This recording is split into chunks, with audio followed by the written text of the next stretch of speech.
Today's guest is Sujani Dwarak, or Suj for short. Suj leads paid media acquisition at Thumbtack and is a full-stack performance brand leader. Here are 3 things I learned from Suj. You don't need fancy shoots and budgets to make impact with brand, how to avoid false accuracy in marketing measurement, and measuring brand's impact with incrementality testing. So let's get into it.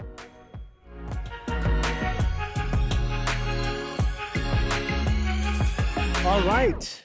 Suj, welcome to this episode of The Marketing Scientist. I'm so excited about this. I know you and I have been chatting for a few months about these topics, and I'm super excited about having you here as a practitioner and actually putting a bunch of these ideas into motion. So I always like to start with a fun question. So imagine if you're a superhero in the marketing world. What's your superpower and how do you use it to balance the delicate dance between performance and brand marketing? Ooh, that's a good one. Firstly, thank you so much for having me. I know we've been talking about a lot of things, including marketing measurement, and everything that comes with it. So really, really excited to be here. Thank you for having me. And this is a fun question. Okay, let me think about it. I'm actually a X-Men fan, so maybe I will Nice. take one of the X-Men references. Do you know the character Rogue in X-Men? Of course. I think she's like honestly one of the coolest superheroes, basically because she can emulate the powers of other heroes that she comes in contact with, right? So essentially being like a really solid marketer and like having that superpower to be able to snag the skills of both the data folks and the creative folks in marketing. I think it's almost like mixing the powers of like Professor X and like Wolverine's grit, and being able to kind of do all of that is honestly what I would want to be. But like jokes apart, I think like I said, a successful marketer has to be a blend of both, like understanding that creativity honestly fuels the soul of branding, while like data is essentially like fueling the engine, right? Like that's how I think about it, and that's honestly how I would think about like performance and branding kind of living in with one another, rather than two siloed functions trying to solve for the same problem in like two different ways. Honestly, doesn't make a ton of sense to me. So having that superpower to be able to like emulate both the skill sets would be a fun one. That's a great answer. I completely agree with you that being able to emulate, skills from a diverse set of individuals makes for a modern marketer. And I think that's increasingly what marketing is becoming, is somebody who's more T-shaped, right? Can go pretty broad, but then deep in one particular area. Love that. And Rogue is awesome. So good one on that. Okay. So you've been doing this for a while, and you've been on the agency side, you've been on the brand side. What is the most unexpected lesson that a campaign has taught you? Something that completely blindsided you, but in a good way. Good one. I mean, I've some different ideas come to mind, but honestly, the first one that came to my mind was not something that I worked on, unfortunately.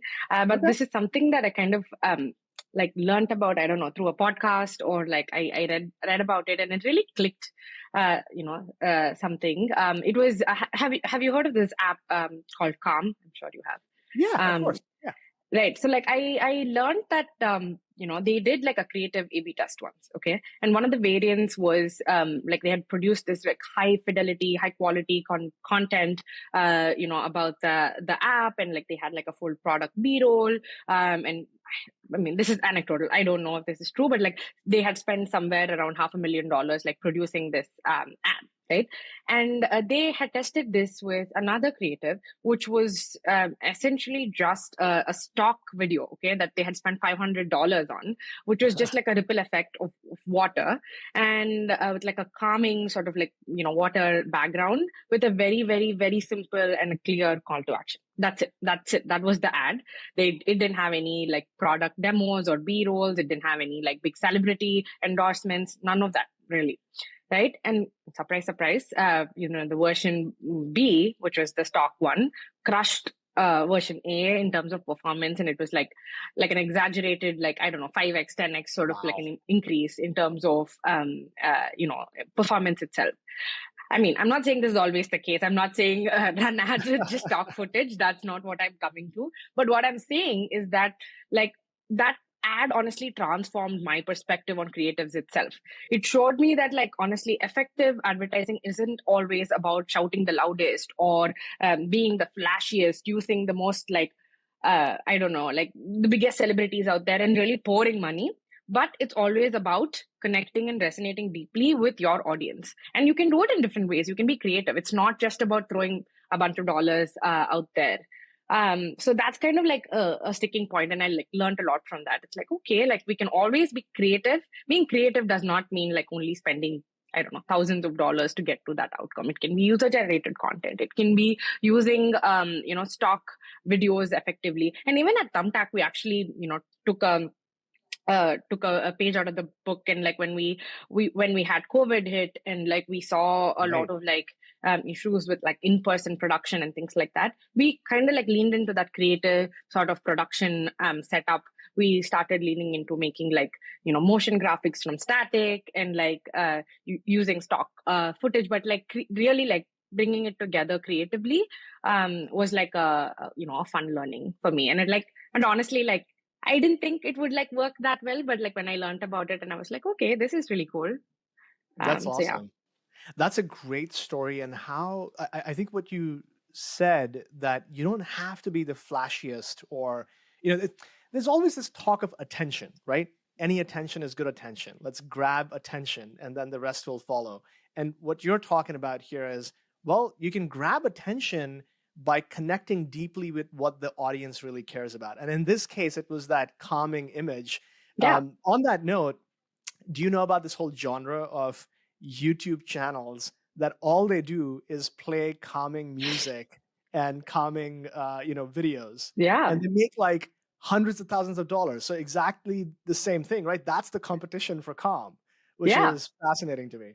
Absolutely. And I think that's it. And it's not about just taking that $500 video. It's about like really understanding why your customer is using you and like what they get out of it. And can you give them like a piece, an example of what that could feel like? And I think that was a really clever campaign. I really That's don't know awesome. who worked on it, and I hope to meet that person, but I thought it was super clever. And, and the results are certainly worth like, leaning into and thinking more about in terms of how you think about creative exploitations. Maybe I'll go find them after this episode. We'll go on a hunt and find Sounds who was good. doing it. Okay, so one of the things that's disturbing me, Suj, and I'm curious to get your take on this, is there's a little bit of an existential crisis happening in marketing. Literally, like this morning, I saw a post on LinkedIn, somebody saying CROs will make better CMOs than CMOs do. And I was just like shaking my head. And I also speak to a lot of early career marketers who are also getting a little bit disillusioned, and they don't see a way to how they're going to rise in their careers. And I look at you and I look at your background. You have a creative background, not a data background. You came from agency world, you came from filmmaking, and now you're leading all paid media at this, unicorn or decacorn. I don't know exactly how to categorize Thumbtack. And so what's your take on, like, why is this crisis happening, and what recommendations would you have to marketers who are looking to make that same, trajectory and career move? I mean, honestly, Pranav, you're making it seem like it's bigger than it is. Honestly, I mean, I've been talking to a lot of people, and I take on like mentorship on the side as well. But like, there is, honestly, it's not that common to feel a bit lost or disillusioned like earlier in your career, especially when you're like thinking about like creative, fields. Honestly, I've been there myself, and I think it takes a bit of trial and error to find what you really like think is your true calling. Maybe I haven't even found mine yet. I'm really happy doing what I do today. But like I do know that like my journey was certainly an extremely winding one. When I was in my undergrad, like you said, I was actually going to be a photographer. I was doing wedding photography for a bit, and that kind of dream morphed into art filmmaking. I said, okay, that's what I'm going to do. I joined an agency after that. And then it became 2 years later, before I knew it, I had enrolled in like a marketing analytics course in the US. It's honestly a bizarre graph, right? Like at Yep. every point in time, if you had told me like 2 years from there, 1 year from there, this is what I was going to do, I would have been like, I'm not sure. But I know kind of along the way, I honestly learned something from that. I feel like I call myself a full stack marketer today, and like I learned that term, again, reading something online. And I actually resonated with it. I think there is a bit of both, like having been a photographer or like a cinematographer and like script writing back in the day when I was doing my undergrad, to now kind of being more focused in like analytics and measurement and things like that. I'm able to appreciate both really well. And that's what I mean by like, it taught me something valuable and eventually led me to where I am today. So like what I would say, and I don't even know if I'm like equipped to say that, but my humble advice would be, for anyone who's feeling a bit adrift in their career or whatever, I'd say just stay curious and explore different paths, especially if you're like very early in your career. That's like the right time. Try new things, and honestly, don't be afraid to take risks. And I know this sounds extremely cliched, but like honestly, above all, I think just trust your gut. And I believe that intuition is like a very, very powerful guide, and it leads you to opportunities that like are in alignment with your passions and your like value system and things like that. So like I would say just take a leap of faith. It's okay. Like maybe you'll just end up surprising yourself. And I mean, I don't know if this is like valuable advice, but like that's what worked for me and It kind of got totally me is. here. Yeah. No, this is great advice. And I agree with a lot of it. My career has been very similar, that I started as an engineer, but then moved into product and then growth and then marketing, and finally found my calling in marketing. So you never know where life takes you and careers take you, but taking that risk and raising your hand and asking the universe for what you want is, I Yeah. think, the starting point. Um, Yeah. I cool. believe in it, and it's honestly worked for me so far. No, that's awesome. That's awesome. Okay, so when you started at Thumbtack, you started as an IC, and you have now grown into probably managing a significant amount of budget, significant amount of teams. Was that a part of the company culture that support? Obviously, you're talented, and that's why you got a whole bunch of that opportunity. But I'm curious, what was the cultural environment at Thumbtack within your team, surrounding your team, impacted your growth from IC to leadership? And if there's anything that you can talk about what a good culture looks like from a marketing team. Absolutely. I mean, culture is everything. I truly believe like, and I'll be 100% candid here. When I joined Thumbtack, I was like fresh out of post-grad. I had just moved from India. So I was like, I wasn't even sure what I really wanted to do at that point. Like I was looking into growth marketing. I was thinking about brand, product. Like I was kind of like trying to figure out where I really fit, and I hadn't like really decided. But like I'm super grateful, super grateful that I ran into Thumbtack, and my manager from back in the day. Honestly, when I joined Thumbtack 5 years ago, I had zero experience in growth marketing. And I vividly remember like asking my manager at that point if incrementality was even a real word, because I remember typing it out and like I got like Right. a grammatical error. And then I was like, what is that even? And, fast forward to today, and like I'm leading most of the incrementality measurement discussions at Thumbtack, working obviously really closely with my applied science and data science counterparts, right? So why I'm saying this is because I think that speaks to Thumbtack's culture, because they don't just hire based on existing skill set, especially as like junior individuals. They also value potential extremely highly. So Mm. I feel like whether if you're like a fresh out of school, or like you can even be a seasoned pro, at Thumbtack, everyone will get a seat at the table. Everyone can raise their hand up. Everyone can question. Everyone and can be a part of that conversation. And also, your growth is entirely up to you at Thumbtack. What I mean by that is like you can choose your journey, and that's what like I have sort of learned, and like I also like learn a lot from like their leadership style, and like what suits for you might not suit for someone else. So kind of giving you the space to grow is super important, and like that's why I think I've been able to grow at Thumbtack at the pace that I have been able to. And honestly, it's been an incredible journey, and it's also like privilege and luck and kind of being at the right place at the right time. There is always going to be that little bit of an imposter syndrome creeping in. But all that set aside, I think it's also like the culture and the company that kind of like supports you and, pulls you up if you want to be pulled up. What a wonderful culture. So I'm excited to hear everything that you said, and I'm hoping that other businesses and companies, and even Paramark, one day has the same culture when we grow bigger. I'm sure you will. So, you talked about incrementality, and I laugh about that grammatical error every time I type it into any Google Doc and it throws an error. I'm like, oh, it's not a real word. It really is not a real word, but it still, gets used a lot and thrown around a lot, and for the better. And there's obviously a lot of talk about incrementality and measurement these days. So, what advice would you have? You've been on the journey over the last 5 years. What advice do you have for other brands that are spending anywhere between, 10 million to 100 million? What should they be doing with measurement and incrementality? Is there a go-to methodology that you think about, that you profess? It's a really good question.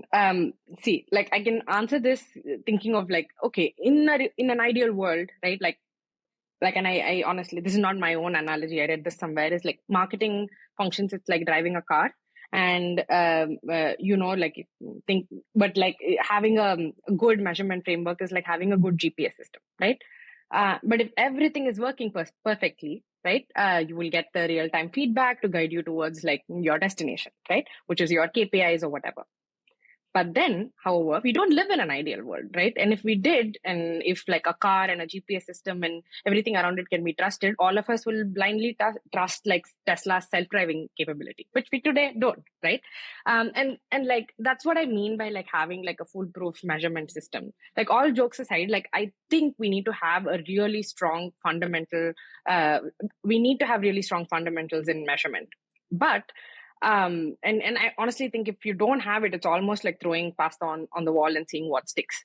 But at the same time, I also think it's very, very essential to acknowledge that no measurement is flawless. There is nothing today that, according to me, is like perfect, right? We all need to operate with varying degrees of confidence, and that's it. So like to me, like it doesn't matter if you're like a really small company or like a really big company spending hundreds of millions of dollars. It's about having a measurement framework is always going to be about a combination or a blend of art and science, and it requires both analytical rigor. So don't get me wrong, and you know how I am. I'm very, very rigorous with my with the measurement frameworks, but you need to also balance that out with like creative interpretation to like honestly navigate real world business scenarios. It's not just one or the other. It needs to be a combination of the two. And sometimes and myself included, can get a little too caught up on the numbers and the precision around it. But when you like really pull back and when you think about like measurement at large, like you tend to realize that there are many ways where you can kind of get stuck on something that is like maybe a bit of like false accuracy, right? So it's always about like balancing that measurement style, be it incrementality testing, being having an MTA, and even within incrementality testing today, there are like 200 different ways to do it. You can like you think like MBT is your gold standard, then you think about having like some sort of a PSA style or like ghost bidding. Some people say that like, okay, if you trust a Meta or a GeoX from Google to run your incrementality testing. It's like one of the economists that I used to work with prior, he always jokes, it's like asking the mouse to guard its own cheese, right? Having them run your incrementality test. So it's like, even within just incrementality testing, there are varying degrees of like acceptance and confidence. So understanding that, that fundamentally that nothing is perfect, and that we need to kind of balance it with like some sort of business intuition is like super critical to have an operable sort of a measurement framework. But if you don't have that, and if you're going to be like, I'm going to use an MTA, I'm going to use a last touch, and this is exactly how I'm going to trust it, I feel like you will kind of like run into issues along the way. I love that answer. And one of the statements that I've been using a lot is, it's better to be vaguely right than precisely wrong. Exactly. And I I love it. feel like measurement is all about that, right? And then there's another statement that I think kind of leans into this idea of, no amount of measurement is going to solve your growth problems if you don't have creative ideas. I feel like you kind of said that earlier, and Yeah. strongly believe in the art and the science kind of working together. That was a great answer. Thank you, Suj, and very practical for people. Switching gears a little bit, we talked about the measurement and KPIs, but I'm also curious to get your take as a marketer. How do you think about customer research? How do you come up with new creative or ideas? Do you prefer to do that yourself? Do you prefer to work with other, agencies or other professionals who do that? What's your personal take around the creative side of marketing? Really good question. I mean, honestly, thankfully, we always have like a long list of repository of like creative ideas. And honestly, the way we fill it out is like, it's a combination of having like creative brainstorms. It's a combination of constantly, having a watch on what is like trending, and like let's think like social, for example, or it's about kind of making sure that everybody in the company, and I'm not even speaking to just the growth marketing folks, I'm talking about like the larger group of folks, that we have like a ongoing Slack channel where people are constantly posting creative inspirations. Hey, I saw this ad, this is really cool. And then we Right. also do this thing where like we just sit around and like, and I've done that even in my agency world. We just sit and watch ads on like iSpot or like whatever, like equivalent. And we see what other people are doing, and kind of trying to understand from like some of their like, explorations over the course of time.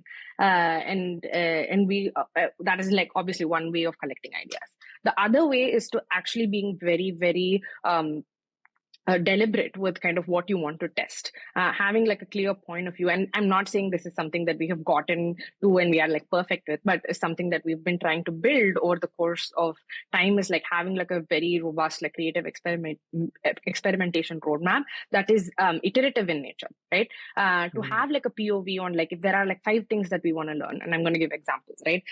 Is animation working for us, or should we use like lifestyle, like real images? Should we like lean into humor, or should we lean into like kind of more of the softer emotions? Is aspirational content working better, or like content that's like going to be more reactive, right? Like fix this, do this, versus like Right. aspirational could be like, oh, you can have this like absolutely beautiful bathroom, right?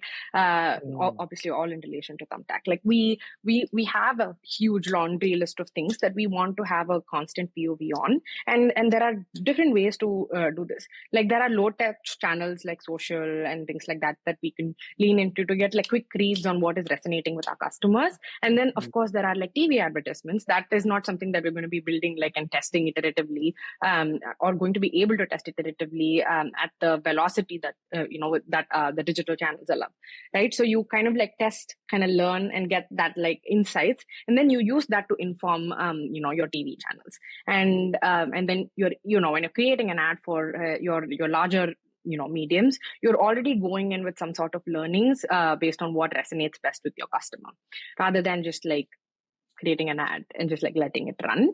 This is a little bit more informed in terms of creating ads. I'm not saying even that is going to be perfect, right? Like there are a lot of like variations. A customer who converts or like who we interact with in social is not the same as the one who we get through Hulu, for example. Right. But like underlying customer intentions and insights can still be captured with this level of testing and iterating and kind of building over time.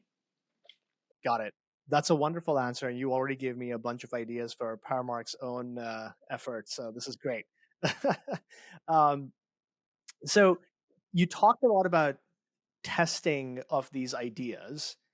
How do you think about a testing budget? Like, or maybe if you were advising somebody else, right? If somebody has a budget of like $10 million a year in marketing, how do you split business as usual versus testing? Is it all testing? Is everything is looked at as an experiment? Or is some things just like, you dedicate 70% of your budget to BAU versus, here's a testing budget? What do you think about that? No, absolutely. I mean, it's everything can't be testing, right?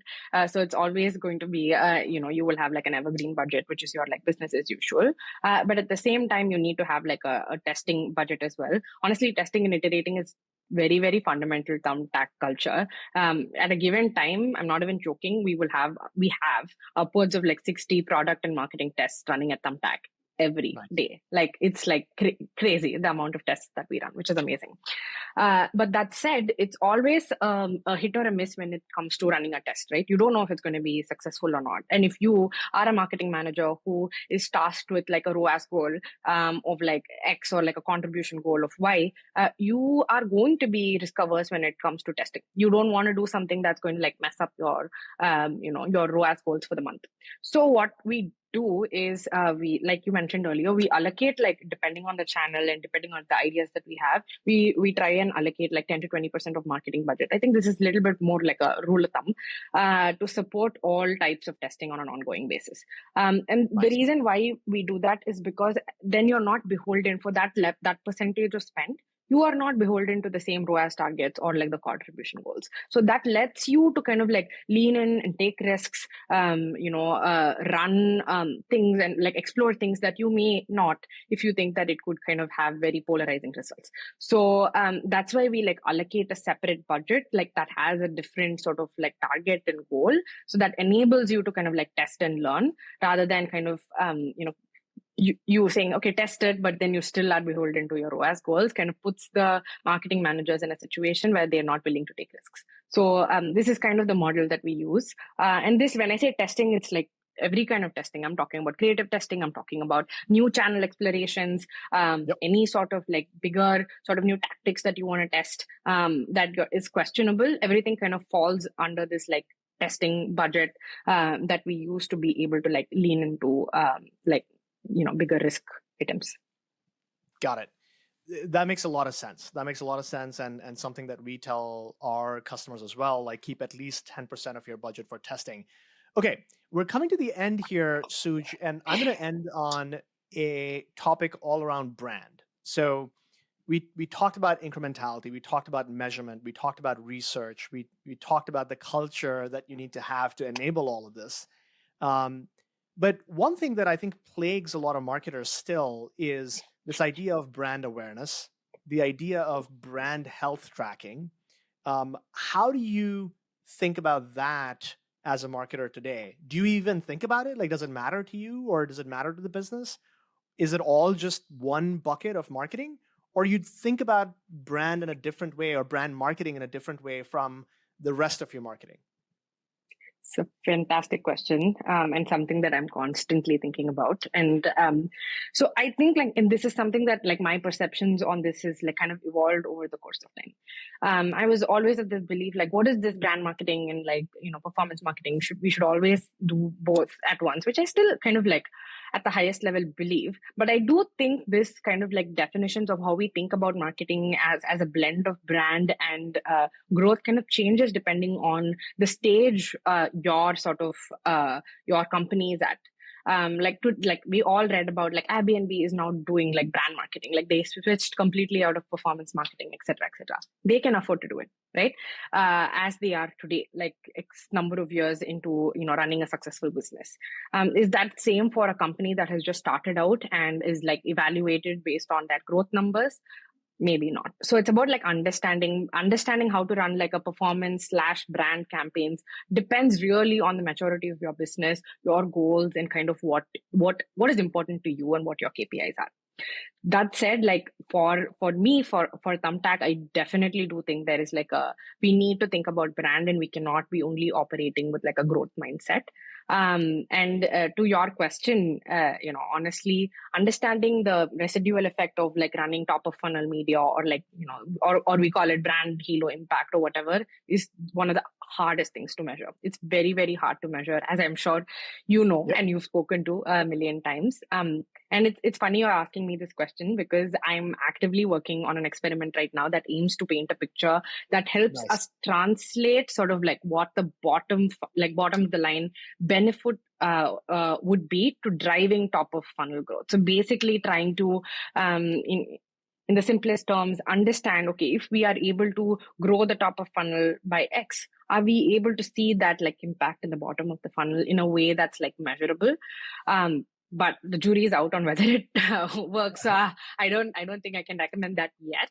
But ask me in 3 months. Hopefully, I'll have a better answer then. Love it. But that's the thinking behind it. Is like, of course, we're running it as an MBT and like figuring things out. But the idea is to be able to capture that residual effect. There is like oftentimes the problems that like marketers come up with is, we all agree and we all know brand has impact, brand has value.